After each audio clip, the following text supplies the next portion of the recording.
morning, Kapilyonarios, and good morning to everyone. No, right now, dito ako sa mismong MC Stat. Okay? So what's the meaning of MC Stat? Kitang-kita naman sa likod ko, no? It's Metro Clark School of Technology, Arts and Trade. Okay? So right now, kami po ang natap, no, na assessment center, na Macabebe Hidden Paradise Training Center, para i-assess yung mismong students nila sa mismong housekeeping NC2. Okay? Why po ganon? Kasi ang MC Stat is not yet na assessment center sa mismong housekeeping. So, kami po natap ni TESDA na kami po ang mismong magsasagawa or kami po mismong assessment center. Okay? So, sa loob po, it's already happening yung mismong assessment. Of course, hindi ko kailangan ipakita yung mismong sinasagawang assessment. Why? Kasi it's for the sake of confidentiality. Pero konting hapyaw konti, no, sa mismong introduction ng mismong assessor natin. Okay? And also later on, i-interview natin si Sir Joseph, yung mismong may-ari ng school. Okay? So what are the qualifications they are offering here? By the way, itong mismong MC Stat na to, nasa mismong Mabalacat. Okay, if you are from Mabalacat, then you are looking for a TESDA scholar, under housekeeping, the food and beverage, and also the SMAU and the GMAU, well, this is the school. This is the school. And alam ko sa mismong conversation namin together with Sir Joseph, talaga naman ang daming plans, check, sobrang lawak ng mismo nito, so pwede pa makapagpatayo ng building dito. Okay, so that's the plan of our what it calls school owner, and at the same time the president, okay, or the school administrator na si Sir Joseph. Kaya later on, i-interview natin. Okay, guys, ito assessment yan, nangyayari yan, nag-orient ng assessor natin. Okay, pero hindi ko kailangan ipakita, only confidentiality lang, hapyaw lang. Ito yung mismong test na rep natin, ayan, si Jobs. Ayan, si Sir Jobs, yan po yung mismong representative natin na ginagawa niya yung mismong work niya, okay, para ma-check whether nasa mismong standard ba yung mismong assessment. Okay, our assessor for today is Sir Rafi Salazar. Okay, hanggang ganun lang, hindi ko pwedeng ipakita, as I've said, for the confidentiality of the assessment. Okay? So, right now, interviewin natin si Sir Joseph. At the same time, I will tour you, ano ba yung mismo mga qualifications na mga ino-offer nila. Okay? So far as I know, food and beverage, housekeeping, GMAU and SMAU. Alam ko meron sila right now na happening na training. So titingnan natin, yung isang training nila. Okay, only here in MC Stat. Okay. Okay guys, right now I'm here sa mismong SMAU nila. Okay, or GMAU sa mismong M-Stat or MC Stat na tinatawag. Okay, si Metro Clark School of Technology, Arts and Trade, na pagmamayari ni Sir Joseph Gatchalian. Okay, so later on pupuntahan natin si Sir Mike Soler, yung mismong trainer nila, ng mismong SMAU. Ito yung mga students natin, sa mismong MC Stat of SMAU and GMAU. So ginagawa natin we are following the COVID protocol, na naka-social distancing. Okay, so puntahan natin si Sir Mike. Okay, sir, okay. Ito po si Sir Mike natin, Hello po, good morning po. Sa GMAU, ang instructor natin dito sa MC. Yes, Sir, po. tell something about the mismong training ng GMAU dito.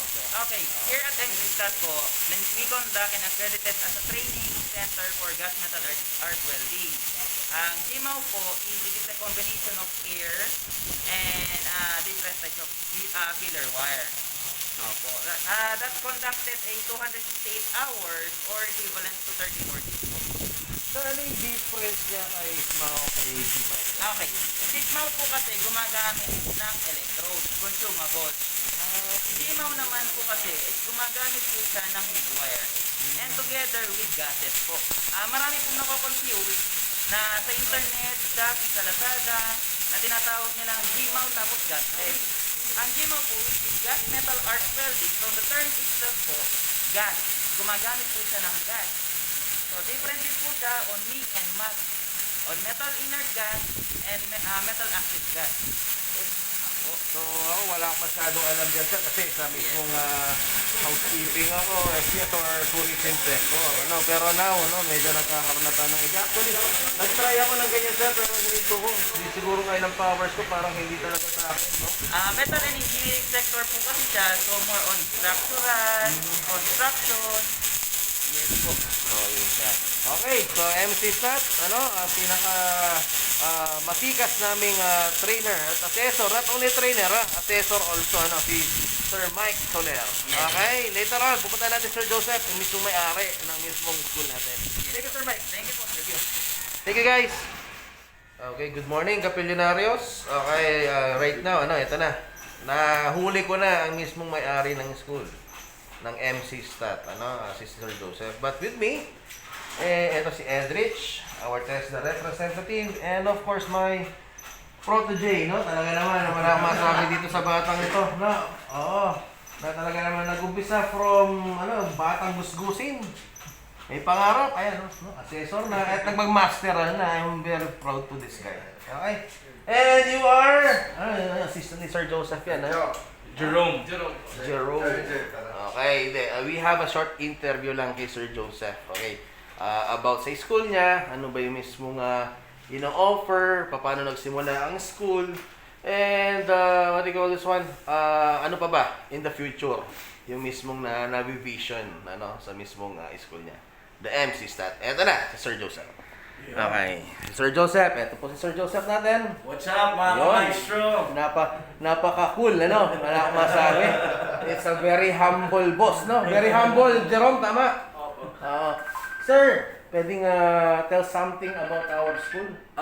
Well, MC Stat, or Metro Clark School of Technology, Arts and Trades, started with a dream, of bridging opportunities para sa mga dito sa mga nakatira sa community natin, and of course yung industry na meron sa Clark. So nagsimula yan sa konting kwentuhan, tapos syempre pinangarap natin may tayo yung institution. Awa ng Diyos, with the grace of God, itayo naman natin siya, offering various courses on tourism and construction, metals and engineering sector.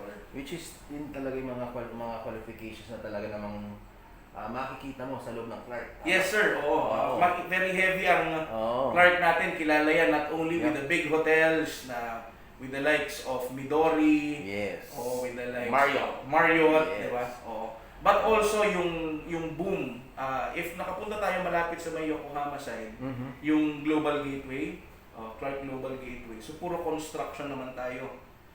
In terms of infra, very fortunate ang Mabalacat at ng Clark kasi yung Malolos Clark Railway. Ay, ginagawa. Yes, sapul na sapul dito sa atin. So opportunity for our welder trainees na makapag-training at makakuha tayo ng job opportunities. So, yun yung offer ng mga qualifications, as you said, is talaga namang nasa loob ng Clark yung mga ino-offer ninyo, mga job, Yes, job sir. opportunities. Yun nga. Oo. SMAW, tama sir? We have SMAW sa sister school natin. We have a sister school. Okay. So, hindi lang ito sir, Hindi lang po. ito. Dito, a few minutes away from our school, we have our welding school also, GT Skills Tech School of Trade, offering shielded metal arc welding NC1 and NC2. Particular dito sa MC Stat, we have food and beverage services and housekeeping NC2 for our tourism sector, and we have gas metal arc welding NC2 for our construction sector. Okay. Short-term plan is we will also be offering electrical installation and maintenance, NC2, para doon sa mga gusto nating matuto naman na mag-electrician, and contact center services. Yun yung soon to be. Yes, sir. Coming soon, Our plans natin. yan ang coming soon, guys. So, contact center and also the electrical and maintenance. So EIM ba o EIM, MC2, and CCS. So nasabi ni Sir Joseph yung future plans, ano. Aside from that, alam ko nasasabi mo nga sa amin, Sir Joseph, ano, you are planning also na yun nga, you will construct your building in front of there. Doon, yun, di ba? Yes, sir. Okay. Opo, So, yan. opo. The plan for the building, kasi nga, since we are in the education sector na entirely, so what we want to offer is not only skills-based training, particular nga sa mga TESDA trainings natin. Gusto natin siguro mag-offer ng secular education Okay, that's para nice. sa community natin. So we are in the works of coming up with a senior high program para naman para mag-cater naman din also dun sa community natin. So everything is in the works. Actually kasi sir, ang dami nagtatanong sa akin na mga nag-i-inquire kasi kilala na tayo, no? When it comes kay TESDA din. Ano ba ma-refer mong school sa Mabalacat? So, this is a good news for City of Mabalacat, no? Kasi si TESDA meron na, dumayo na sa inyo. Di ba dumayo?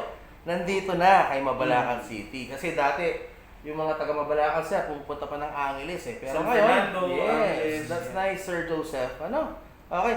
Sige, Sir Joseph, ending part ng natin, sir, interview, what can you tell pa? Sabi nga, as I always say when I speak, a mark of a Christian heart is a grateful heart.